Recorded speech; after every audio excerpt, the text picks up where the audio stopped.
लेकिन ये क्वेश्चन करने से पहले एक्चुअली मैं आपको इसमें कुछ बताना चाहता हूँ कि जो हमारे इंटरेस्ट होते हैं ना, वो दो तरह के होते हैं। एक तो होता है सिंपल इंटरेस्ट, जिसे हम एसआई के नाम से जानते हैं। एक होता है कंपाउंड इंटरेस्ट। कंपाउंड इंटरेस्ट में और सिंपल इंटरेस्ट में क्या डिफरेंस होता है वो जरा आप इस एग्जांपल से ध्यान से देखना। देखिए, मान लीजिए 10,000 रुपए हैं और ये 10% के हिसाब से हमने बैंक में जमा कर दिए, तो 10% इसके ऊपर इंटरेस्ट लगेगा। जब इसके ऊपर 10% इंटरेस्ट लगेगा तो एक साल बाद जो इंटरेस्ट हो जाएगा वो इसका 10% यानी कि 1,000 रुपीज हो जाएगा। फिर 2 साल के लिए, एक साल में 10,000 रुपए हो गया। फिर दूसरे साल के लिए फिर इस पे 10% लगेगा, तो फिर इसका इंटरेस्ट 1,000 हो गया दूसरे साल के लिए। तीसरे साल के लिए इस पे इंटरेस्ट लगेगा तो फिर से 1,000 हो गया। ऐसे अगर 10,000 रुपए हम 3 साल के लिए बैंक में जमा करते हैं और हमें सिंपल इंटरेस्ट मिलता है, तो हमारा जो इंटरेस्ट बना वो बना 3,000। लेकिन अगर इसी एग्जांपल को कंपाउंड इंटरेस्ट में देखते हैं, मान लीजिए 10,000 रुपए हैं और कंपाउंड इंटरेस्ट इस पे लगेगा, तो पहले साल में लगेंगे 10%, तो इसका जो 10% हो जाएगा वो हो जाएगा 1,000। अगले साल में कितना लगेगा? अगले साल में जो है, जो प्रिंसिपल यानी कि जिस पे इंटरेस्ट लगेगा वो ये प्लस ये दोनों हो जाएगा। यानी अगले साल के लिए आपके लिए प्रिंसिपल हो जाएगा 10 और 1 11,000 रुपए। और फिर 11,000 पे 10% लगेगा, तो 11,000 का जो 10% बनेगा वो बनेगा 1,100 रुपए। इसी तरह से तीसरे साल में ये 11,000 और ये 1,100 ये ऐड हो जाएंगे, तो ये हो जाएंगे 12,100। फिर इसके ऊपर 10% इंटरेस्ट लगेगा और वो हो जाएगा 1210। अब इसको देखते हैं कैलकुलेट करके। ये आएगा 2 3 और 1 2 3। तो देख रहे हैं आपको डिफरेंस कि सिंपल इंटरेस्ट में तो 3,000 आया और कंपाउंड इंटरेस्ट में 3,310 रुपीज सिर्फ इंटरेस्ट का आ गया। तो कंपाउंड इंटरेस्ट के अंदर इंटरेस्ट के ऊपर भी इंटरेस्ट लगता है। अब ये जो है ये तो है इंटरेस्ट आपका, और आपने पैसे जमा किए थे 10,000, तो जब आपके प्रिंसिपल में इंटरेस्ट जुड़ जाता है तो वो चीज अमाउंट बोली जाती है। यानी कि 10,000 रुपए आपने 3 साल पहले बैंक को दिए, बैंक ने आपको 3,310 कमा के दे दिए, तो आपको 3 साल बाद अगर बैंक देगा तो कितने देगा भाई? आपके 10,000 तो देगा ही देगा, प्लस आपको ये वाला जो इंटरेस्ट है ये भी तो देगा ना। तो आपको वो 13,310 रुपीज दे देगा, यानी 10,000 के आपके 13,000 बन गए, और इसे बोलते हैं अमाउंट। तो इसकी नॉलेज आपको होना जरूरी है। अब कंपाउंड इंटरेस्ट का क्वेश्चन है, 8.3 एक्सरसाइज है। तो कंपाउंड इंटरेस्ट के क्वेश्चन के अंदर हमें अमाउंट निकालने का ना हमारे पास डायरेक्ट फॉर्मूला होता है। फर्स्ट क्वेश्चन करते हैं, पहले आपको समझ में आएगा। Calculate the amount and compound interest on. आपको अमाउंट भी कैलकुलेट करनी है और कंपाउंड इंटरेस्ट भी कैलकुलेट करना है। कितना अमाउंट है? 10,800। कितने साल के लिए? 3 इयर्स के लिए। रेट क्या है? 12% पर एनम कंपाउंडेड एनुअली, यानी साल में एक बार कैलकुलेट होगा आपका ब्याज। चलिए क्वेश्चन की शुरुआत करते हैं। सबसे पहले तो ये जो पीआरटी है आप इनको लिख लिया करें, ये आपके गिवन होते हैं। तो प्रिंसिपल है इस क्वेश्चन में 10,800। रेट, जितने रेट का आपको इंटरेस्ट मिलेगा वो है 12.5%। इसे थोड़ा ठीक कर लेते हैं, तो 12 2 24 और ये 1, यानी कि ये 25/2 ये परसेंट।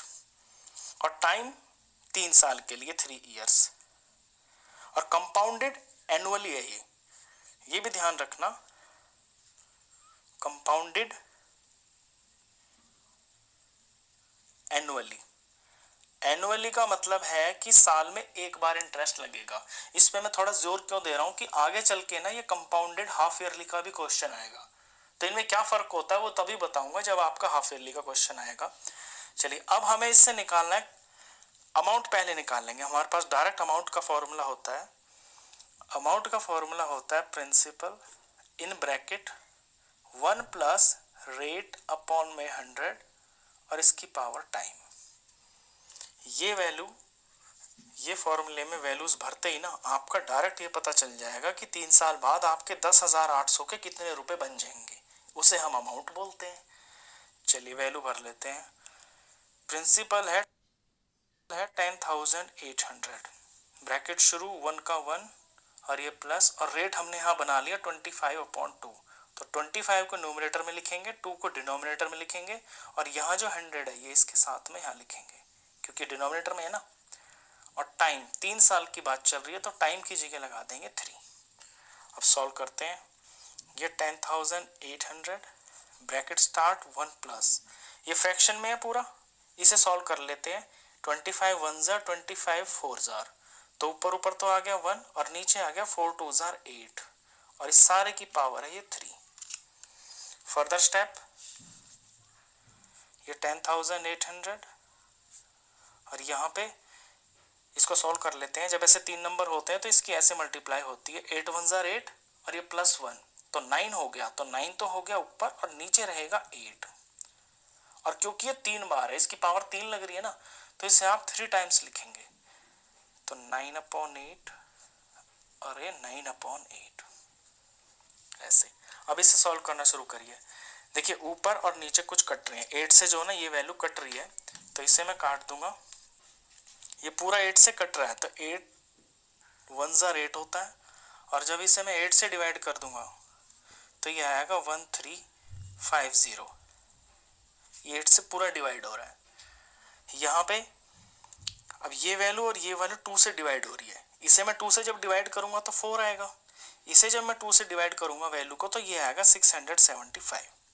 अब कुछ कट नहीं रहा क्योंकि यहाँ पीछे 5 है और नीचे तो कोई ऐसा नंबर नहीं है जो 5 से पूरा कट रहा हो, तो आपके पास जो नंबर बच गए वो है 675, ऊपर है 9 × 9 × 9 और नीचे 8 4 ज़ा 32।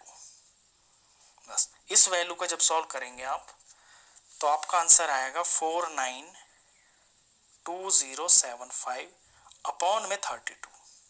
अभी आपको करना है डिवाइड, तो डिवाइड तो आप कर लेंगे। इसे जब आप डिवाइड करोगे तो ये वैल्यू आएगी 15377.34 और यही आपका अमाउंट आ गया। अमाउंट मिल गया आपको, ठीक है। एक चीज आ गई, अमाउंट आपको निकालना है कंपाउंड इंटरेस्ट यानी कि CI। वो मैंने यहां समझाया आपको कि कंपाउंड इंटरेस्ट क्या होता है। कंपाउंड इंटरेस्ट जो है अमाउंट में से प्रिंसिपल माइनस करके पता चल जाता है, अमाउंट माइनस प्रिंसिपल। अमाउंट बनी आपकी 15,377.34 और प्रिंसिपल कितना था 10,800, यानी 10,000 रुपए आपने लगाए थे 3 साल पहले और वो 15,000 बन गए, तो आपने कमाए कितने। कमाया का मतलब वो जो ब्याज मिला आपको वही तो कंपाउंड इंटरेस्ट होता है, तो वो कितना होगा, वो इसका डिफरेंस होगा। तो इसको माइनस कर लेते हैं।